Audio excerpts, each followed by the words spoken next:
Muy buenos días, compañeros. Magíster Sonia, el día de hoy voy a hablar acerca de lo que son las pruebas de función hepática.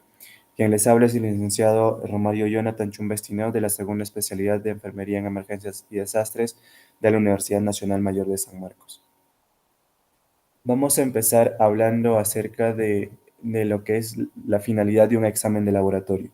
Existen muchas razones para solicitar un examen de laboratorio, sea para confirmar una sospecha clínica o establecer un diagnóstico médico, para descartar una enfermedad, para establecer un pronóstico o la gravedad de una enfermedad, para el seguimiento de la respuesta al tratamiento, para detectar patologías cuando no son sospechados clínicamente o para determinar el riesgo de una o un grupo de personas para desarrollar alguna enfermedad. La solicitud de exámenes para el laboratorio debe realizarse de forma clara, en lo posible evitando usar abreviaciones debido a que pueden generar confusión para el encargado de su procesamiento. ¿Cuáles se denominan valores normales o de referencia?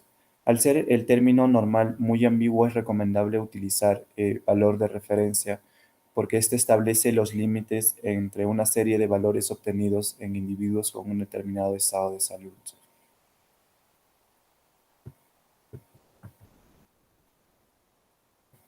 ¿Cuál es la importancia de los exámenes de laboratorio? El resultado de un análisis de laboratorio tiene una gran importancia en la atención de los pacientes, considerando que los estudios realizados revelan que en el 60 a 70% de las decisiones médicas respecto al diagnóstico, tratamiento, pronóstico y altas hospitalarias están basadas en los resultados del laboratorio. Sin embargo, a pesar de los avances en tecnología existentes, también hay variaciones en los resultados de estos exámenes, que están dados sobre todo por la información que se le proporciona al paciente sobre la preparación que debe tener para el examen, por ejemplo, estar en ayunas o ejercicios o el horario en el que debe realizarse. El procedimiento para la toma o el traslado de la muestra, ¿no? Por ejemplo, el tiempo, la esterilidad o el almacenamiento de la misma. La imprecisión o desviación de los resultados puede ser por los reactivos, los calibradores, el profesional que realiza o que procesa la muestra y el ambiente en el que se realiza. El registro incorrecto en el sistema puede ser que se registre a un paciente equivocado.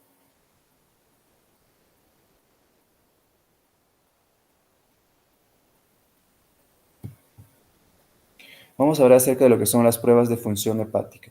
Al ser el hígado un órgano de metabolismo completo por la importante función que desempeña de forma coordinada con otros órganos, como por ejemplo la transformación bioquímica y la distribución celular de los alimentos, llevada a cabo en funciones metabólicas como la transformación de sustancias nitrogenadas en urea, la síntesis de proteínas y lípidos, la producción de bilis, la eliminación de compuestos tóxicos y el almacenamiento de glucosa en forma de glucógeno. El estudio físico-químico del hígado incluye la determinación de lo que son la bilirrubina directa e indirecta, el aspartato aminotransferasa o TGO o ACT como se le conoce, la alanina aminotransferasa, TGP o ALT, la fosfatasa alcalina y la glutamil transpeptidasa o gamma transferasa o por sus siglas GGT, las mismas que se indican para evaluar la función hepática, para reconocer la presencia o ausencia de enfermedades hepatobiliares, hacer un diagnóstico diferencial entre enfermedades hepáticas o hacer el seguimiento y pronóstico de la enfermedad, así como también para determinar la toxicidad por fármacos. Vamos a hablar ahora acerca de lo que son las bilirrubinas. El examen de bilirrubinas es un examen que se realiza para, o sea, es decir, aparte de determinar la función hepática y biliar, también se utiliza para valorar lo que son anemias hemolíticas y en caso de recién nacidos para valorar lo que es la ictericia. La muestra en este caso suele ser de sangre venosa recolectado en un tubo de tapón rojo, la misma que debe evitar agitarse para no producir hemólisis, y también se puede obtener una muestra de orina estéril. La bilirrubina proviene de la hemoglobina de los hematíes destruidos y del catabolismo de mioglobinas que es transportada unida a la albúmina hacia las células hepáticas, donde es transformada en glucurónido de bilirrubina, que es el principal pigmento de la bilis. Los valores de referencia en sangre para bilirrubina total es de 0,3 a 1 miligramo por decilitro, mientras que una acumulación ocasiona hiperbilirrubinemia o ictericia que es reconocida clínicamente cuando los valores han ascendido hasta 2 o 3 miligramos por decilitro.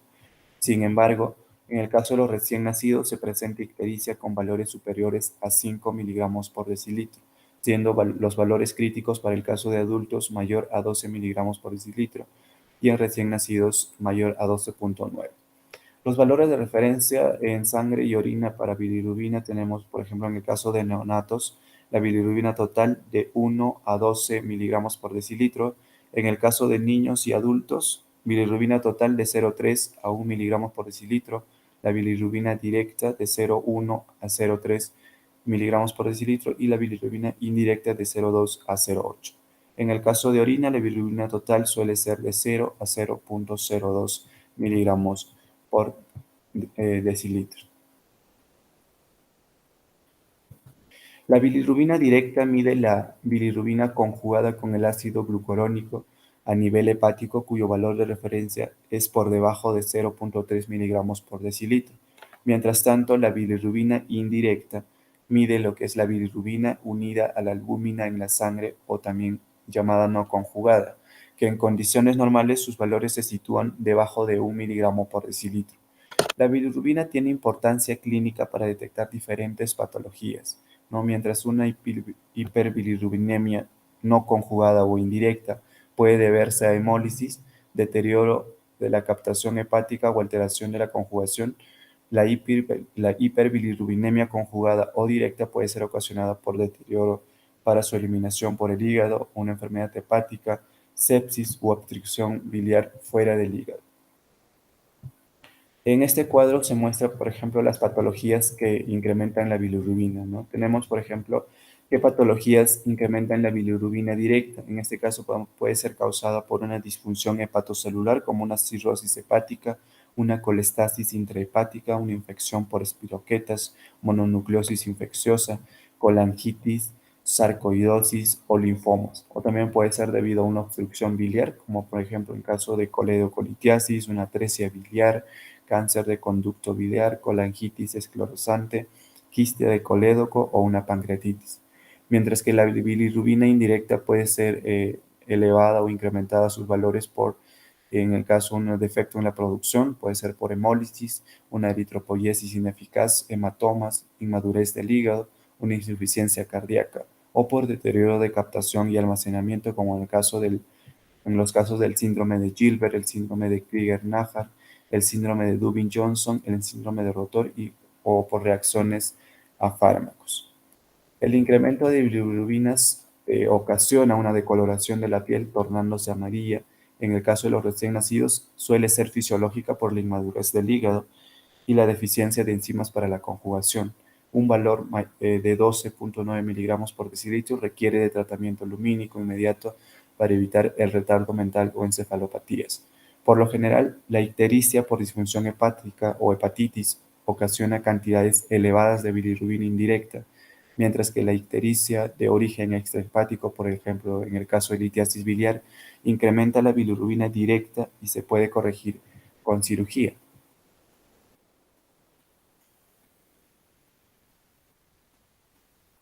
Existen ciertas condiciones que pueden ocasionar una variabilidad en lo que es la concentración de bilirrubinas. Por ejemplo, un incremento de bilirrubina puede deberse, en este caso, por fármacos, como el allopurinol, antibióticos, la codeína, morfina, anticonceptivos orales, rifampicina, antipalúdicos, vitamina C o también con la vitamina A. Mientras tanto que las concentraciones bajas o disminuidas pueden ser causadas por cafeína, penicilinas y salicilatos. Vamos a hablar ahora acerca de lo que son las aminotransferasas, lo que es TGO y TGP. Las aminotransferasas desempeñan un papel importante en el metabolismo de los aminoácidos, por ejemplo, mientras que el aspartato aminotransferasa o transaminasa glutámica oxalacética, conocida por sus siglas TGO o AST, transfieren el grupo amino del ácido aspartico al ácido alfa-cetoglutárico, formando el ácido oxalacético y glutámico. Mientras tanto, la alanina aminotransferasa o transaminasa glutámica pirúvica, por sus siglas más conocidas TGP o ALT, transfieren el grupo amino de la alanina y del ácido pirúvico. Ambas enzimas tienen una vida media en el organismo de 17 horas para el caso de TGO y 48 horas en el caso de TGP en la sangre. Los valores de referencia eh, de TGO y TGP en sangre tenemos, por ejemplo, en los recién nacidos de 0 a 5 días, de 35 a 140 unidades por litro de TGO, en niños menores de 3 años de 15 a 60, de 3 a 6 años de 15 a 50, de 6 a 12 años de 10 a 50, de 12 a 18 de 10 a 40, en el caso de adultos de 0 a 35 y en ancianos de 0 a 40 unidades por litro, mientras que la TGP en el caso de adultos suele ser de 4 a 36 unidades por litro. La TGO se encuentra en órganos como el corazón y músculos, por lo tanto, un incremento de esta enzima puede evidenciar el padecimiento del músculo cardíaco, un infarto de miocardio y una hemorragia cerebral, mientras que la TGP se encuentra en el hígado, por lo que se utiliza como indicador de lesión hepática. Los incrementos de estas enzimas se producen en lesiones hepáticas agudas y también existe un incremento por alteraciones gastrointestinales.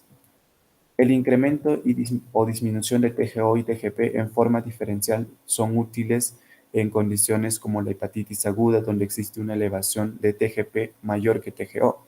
Lo contrario ocurre, por ejemplo, en hepatitis alcohólicas o en infecciones fulminantes por ecovirus, ¿no? La relación entre TGO y TGP es normalmente de 0,8, mientras que una relación de 2 a 1 puede indicar hepatopatía alcohólica y una relación mayor a 1, es decir, en un valor 3 veces mayor en TGO que TGP puede indicar cirrosis hepática crónica por una infección viral. Aquí tenemos un cuadro en este caso de los incrementos de TGO y TGP, las causas de incremento, ¿no? Pueden ser causados por una lesión hepatocelular aguda, un carcinoma hepático primario o secundario, cirrosis biliar primaria, una hepatitis alcohólica, hepatitis activa crónica, una mononucleosis infecciosa, puede ser también debida a fármacos como la miodarona, los AINES o el ácido valproico, el ejercicio prolongado y extenuante, la obesidad por hígado graso también puede producir un incremento en TGO y TGP. Vamos a hablar ahora acerca de lo que es la fosfatasa alcalina. La fosfatasa alcalina es una enzima que transfiere el grupo fosfato a una sustancia con un pH alcalino como el agua. Existen diferentes formas, como puede ser hepática, ósea, intestinal y placentaria. Sin embargo, la de mayor interés diagnóstico son las enzimas óseas y hepáticas. La fosfatasa tiene ciertas variaciones en los seres humanos, como en el caso de los niños, donde los valores son elevados por el proceso de crecimiento. Debido a esto es necesario correlacionar con otras pruebas de la función hepática. La determinación de fosfatasa alcalina es de utilidad para determinar enfermedades hepáticas por su sensibilidad, pero no es específica. Es decir, la elevación puede darse a nivel hepático o extrahepático, por lo que debe usarse otras pruebas como en este caso lo que es la GGT, ¿no? Los valores de referencia tenemos, por ejemplo, en niños menores de 2 años de 85 a 235 unidades por litro, de 2 a 8 años de 65 a 210, de 9 a 15 años de 60 a 300, de 16 a 21 años de 30 a 200 y en el caso de adultos de 30 a 120 unidades por litro. Existen condiciones que pueden variar los resultados, en este caso de fosfatasa alcalina, mientras que, por ejemplo, un incremento puede ocurrir por la ingestión de alimentos previo a la realización del examen o, en el caso, por fármacos también, como la albúmina, el allopurinol, tetraciclina y verapamilo. Un descenso de la fosfatasa alcalina puede ser influida por fármacos, también como los cianuros, fluoruros, la nitrofurantoína, los oxalatos y el zinc. La interpretación clínica de esta prueba es muy importante para abordar al paciente, ¿no? Las concentraciones elevadas pueden ser indicativos de cirrosis primaria, de obstrucción biliar, de un tumor hepático, tumor en huesos, osteomalacia, artritis reumatoide, isquemia intestinal o infarto de miocardio, mientras que las concentraciones bajas de fosfatasa alcalina pueden indicar hipofosfatemia, desnutrición, anemia perniciosa, déficit de vitamina C. Ahora vamos a ver qué estudios hay acerca de estas pruebas de la función hepática. Un estudio realizado sobre las pruebas de función hepática como predictores de cálculo en el colédoco en pacientes con colecistititis aguda, realizado en 7.458 pacientes para evaluar la utilidad de estos exámenes en predecir los cálculos en el conducto biliar, mostraron como resultados que la bilirrubina total anormal, es decir, un valor de 1,7 miligramos por decilitro, un valor de TGO de 105,9 unidades por litro y TGP de 164,6 unidades por litro, se asociaron significativamente con litiasis biliar, ¿no? Por lo que se concluye que resulta importante los exámenes de función hepática para hacer una intervención temprana, sobre todo en pacientes que no tienen una clínica o sintomatología, ¿no? Por otro lado, también se realizó un estudio para determinar, por ejemplo, el efecto de los parámetros bioquímicos de la función hepática como predictores de mortalidad en pacientes con COVID-19. La muestra estuvo conformada por 533 pacientes críticos agrupados en tres grupos. El grupo 1 eran pacientes que ingresaron con resultados de función hepática normal, el grupo 2 pacientes que ingresaron con resultados anormales y el grupo 3 con lesiones hepáticas. Los resultados para el caso del grupo 1 fueron, por ejemplo, valores en TGO de 57 unidades por litro, TGP 39 unidades por litro y bilirrubina total de 0,8 miligramos por decilitro. Mientras que en el grupo 3 los valores para TGO fue de 457 unidades por litro, TGP de 256 unidades por litro y bilirrubina total de 1,26 miligramos por litro. Todos estos valores son considerados anormales si nos basamos en los valores de referencia. Por lo que estos valores estuvieron asociados a una alta mortalidad entre los 7 y 28 días, ¿no? Mientras que para el grupo 1, por ejemplo, la estancia en UCI fue más prolongada, por lo que se concluye que una alteración hepática en un paciente con COVID-19 está asociada con una mayor mortalidad. Bien, eso es todo, colegas. Bueno, muchas gracias.